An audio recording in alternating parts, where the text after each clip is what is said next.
জুলাই আন্দোলনকে অবমাননা ও অপপ্রচারের অভিযোগে অভিনেত্রী মেহের আফরোজ শাওনকে আটক করেছে পুলিশ। শাহবাগ থানার ওসি মোহাম্মদ মনিরুজ্জামান জানান, জুলাই আন্দোলনের শহীদ, আহত ও আন্দোলনের স্মৃতিচিহ্ন নিয়ে অবমাননাকর বক্তব্য ও কর্মকাণ্ডের মাধ্যমে অপপ্রচার চালানো হয়েছে। অভিনেত্রী মেহের আফরোজ শাওনকে আটকের পর 2 দিনের রিমান্ড মঞ্জুর করেছে আদালত। রোববার দুপুরে বিচারক তৈয়বউদ্দিন এই আদেশ দিয়েছেন। মামলার তদন্তকারী গোয়েন্দা পুলিশের কর্মকর্তা আদালতের 7 দিনের রিমান্ড আবেদন করেন। শুনানি শেষে 2 দিনের রিমান্ড মঞ্জুর করেন আদালত। শেখ হাসিনার পতনের পর থেকে একের পর এক স্ট্যাটাস দিয়ে আসছেন অভিনেত্রী মেহের আফরোজ শাওন, যার বেশিরভাগই যাচ্ছে আওয়ামী লীগের পক্ষে। এমনকি কিছু পোস্ট শেয়ার করে লিখে দিচ্ছেন বিতর্কিত ক্যাপশন, জানিয়ে ক্ষোভ বাড়ে গণ অভ্যুত্থানে অংশ নেওয়া ছাত্র জনতার মাঝে। শুধু তাই নয়, বর্তমান সরকারের কর্মকাণ্ড নিয়েও পোস্ট দিয়ে আসছেন তিনি। কিন্তু এবার পুলিশের জালে ধরা পড়লেন শাওন। ফালতু কিছু আছে না, যেগুলোর নাম রাখছে জুলাই যোদ্ধা। শাকিব খানও এত ভালো অভিনয় করে না এই জুলাই যোদ্ধাদের মতো। অভিনেত্রী মেহের আফরোজ শাওন ও মাহিয়া মাহি এবং শান্তা ফারজানা নামে এক নারীর বিরুদ্ধে জুলাই আন্দোলনকে কটাক্ষ, সামাজিক যোগাযোগ মাধ্যমে অবমাননাকর মন্তব্য ও অপপ্রচারের অভিযোগে তাদের বিরুদ্ধে রাজধানীর শাহবাগ থানায় লিখিত অভিযোগ দায়ের করা হয়েছে। তাকে আমরা কিভাবে চিনি? অর্থাৎ সে একজন অভিনেত্রী। অভিনেত্রীর কাজ কি? তার কাজ হলো দেহ ব্যবসায়। এ তো ভালো করে অভিনেত্রী না। আমরা তার ইতিহাস যতটুকু জানি, বিভিন্ন নিউজ পত্রিকার মাধ্যমে বিভিন্ন সময় আমরা দেখছি, এবং সে হলো আওয়ামী লীগের একজন দোসর।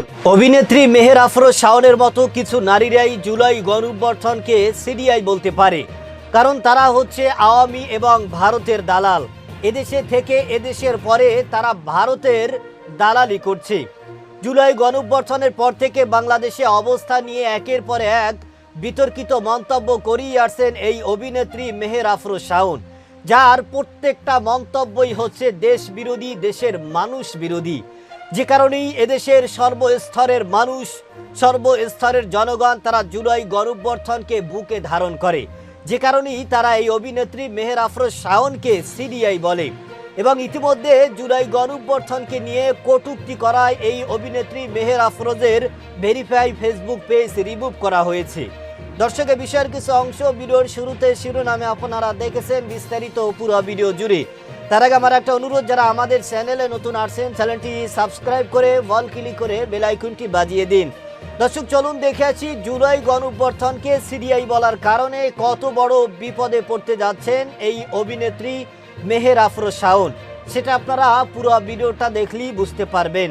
ভিডিওটা অত্যন্ত গুরুত্বপূর্ণ, তাই ধৈর্য ধরে একটি লাইক এবং পুরো ভিডিওটা শেষ পর্যন্ত দেখতে থাকুন, আর আপনার মতামত কমেন্ট সেকশনে লিখতে থাকুন।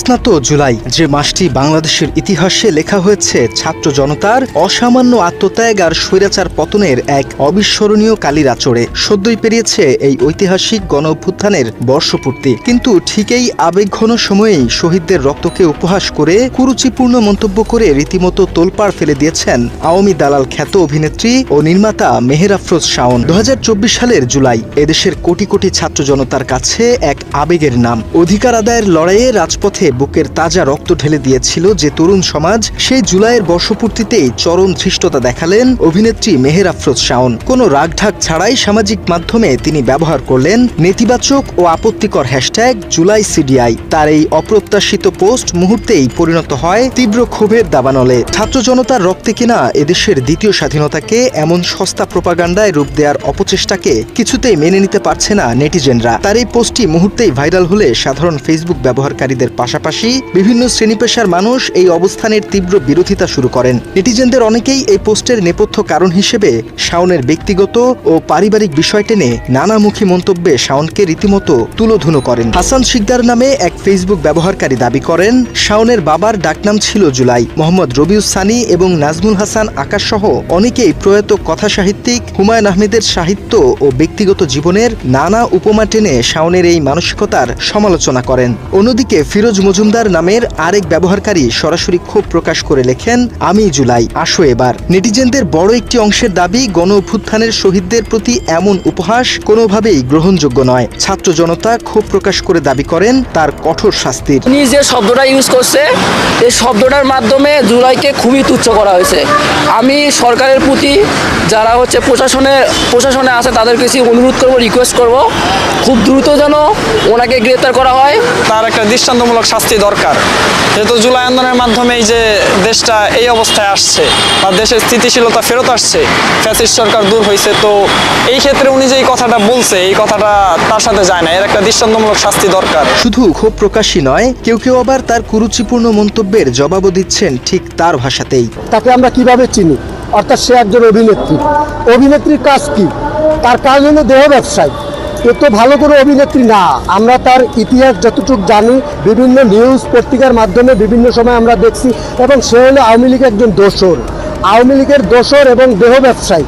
অর্থাৎ সে যদি জুলাইকে নিয়ে কটূক্তি করে, মন্তব্য করে, আমরা তীব্র প্রতিবাদ জানাই। প্রতিবাদের ঝড় কেবল মন্তব্যের ঘরের মাঝেই সীমাবদ্ধ থাকেনি। দেশের জনপ্রিয় অনেকেই সামাজিক যোগাযোগ মাধ্যমে কড়া সমালোচনা করে লেখেন, একজন শিল্পীও কতটা অমানুষ, রুচিহীন ও বিবেকহীন হতে পারে এই পোস্টটি তারই প্রমাণ। এছাড়াও বাংলাদেশি লেখক ফাহাম আব্দুস সালাম তার সামাজিক যোগাযোগ মাধ্যমে শাওনের পোস্টের মনস্তত্ত্ব নিয়ে তীব্র কটাক্ষ করেন। অন্যদিকে লেখক ও অ্যাক্টিভিস্ট পিনাকি ভট্টাচার্য এবং মীর জাহান সরাসরি শাওনের আর্থিক ও রাজনৈতিক স্বার্থের দিকে ইঙ্গিত করেন। জুলাই সিডিআই বলা ব্যক্তিরা নরেন্দ্র মোদীর উত্তরসূরি। এদিকে জগন্নাথ বিশ্ববিদ্যালয়ের ছাত্রনেতা AKM রাকিব সামাজিক যোগাযোগ মাধ্যমে শাওনকে উদ্দেশ্য করে কঠোর কর্মসূচির হুঁশিয়ারি দিয়ে বলেন, জুলাইয়ের রক্ত এখনও শুকায়নি, গোপনাঙ্গ কর্তন কর্মসূচি দিয়ে দেব। সমালোচনার এই প্রবল ঝড়ের মাঝেই মধ্যরাতে আরেকটি পোস্ট করে বসেন শাওন। তবে ক্ষমা চাওয়া তো দূরের কথা, বিগত সরকারের প্রধানমন্ত্রীর নামে গ্রাফিতির উদাহরণ টেনে তিনি উল্টো সুশীল সমাজের শালীনতা নিয়ে প্রশ্ন তোলেন। কিন্তু তীব্র জনরোষের ভয়ে শেষ পর্যন্ত কমেন্ট বক্স বন্ধ করে দিতে বাধ্য হন তিনি। এর রেশ ধরে আওয়ামী লীগের সুবিধাভোগী মেহের আফরোজ শাওনের মুখে জুতা নিক্ষেপের প্রতীকী প্রতিবাদ কর্মসূচি পালন করেছে মঞ্চ 24।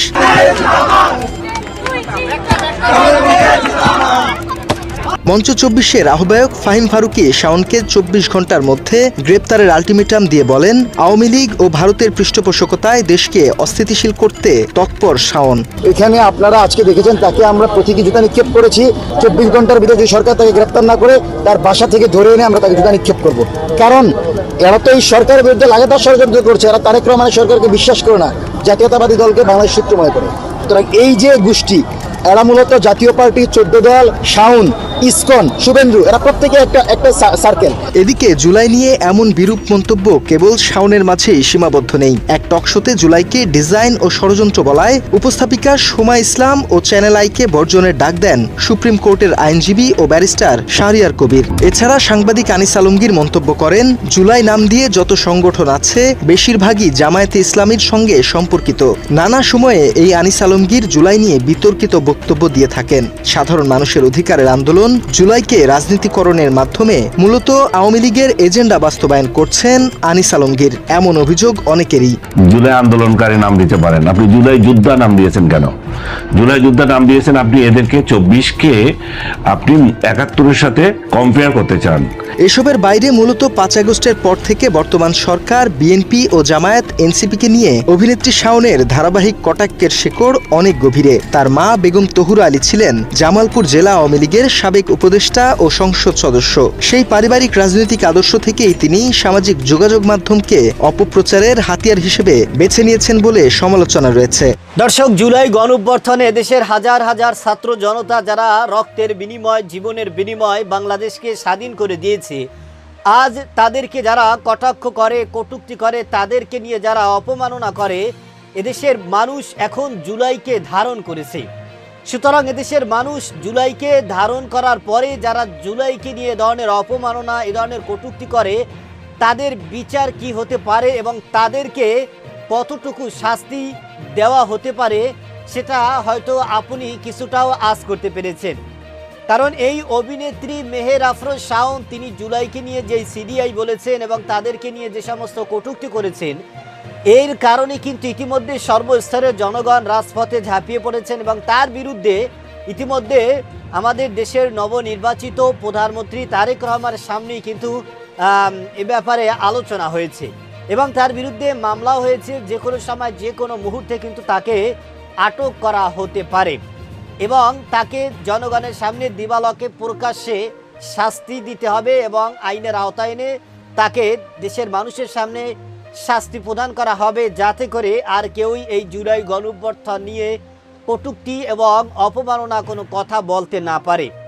এই মেহের আফরোজ শাওন তিনি হচ্ছে একজন আওয়ামী দালাল। তিনি ভারতের হয়ে এদেশে থেকে এদেশের পরে এদেশের মানুষের সাথে এদেশের সাথে তিনি গাদ্দারি করে আসছেন, যে কারণে ইতিমধ্যে তার ভেরিফাই ফেসবুক পেজ কিন্তু মিডিয়া থেকে রিমুভ করা হয়েছে এবং তার বিরুদ্ধে মামলা হয়েছে। আমরা সকলেই আশাবাদী তাকে অতি দ্রুত আইনের আওতায় এনে তাকে যেন শাস্তির মুখোমুখি করা হয়।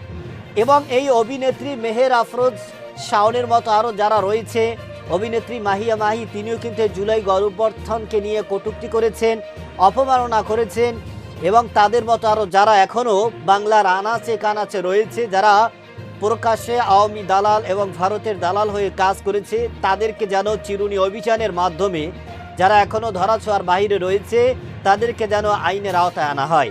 কারণ জুলাই গণঅভ্যুত্থান যদি না হতো তাহলে এদেশ স্বাধীন হতো না, এদেশের মানুষ এখনও নিরাপত্তাহীনতায় ভুগত এবং তারা স্বাধীনভাবে এদেশে চলাফেরা করতে পারতো না। যে কারণে জুলাই গণঅভ্যুত্থানে যারা শহীদ হয়েছেন, রক্ত দিয়েছেন, জীবন দিয়েছেন, তাদের রক্তের বিনিময়, জীবনের বিনিময় কিন্তু আমরা একটা স্বাধীন বাংলাদেশ পেয়েছি। নবনির্বাচিত প্রধানমন্ত্রী তারেক রহমানকে পেয়েছি।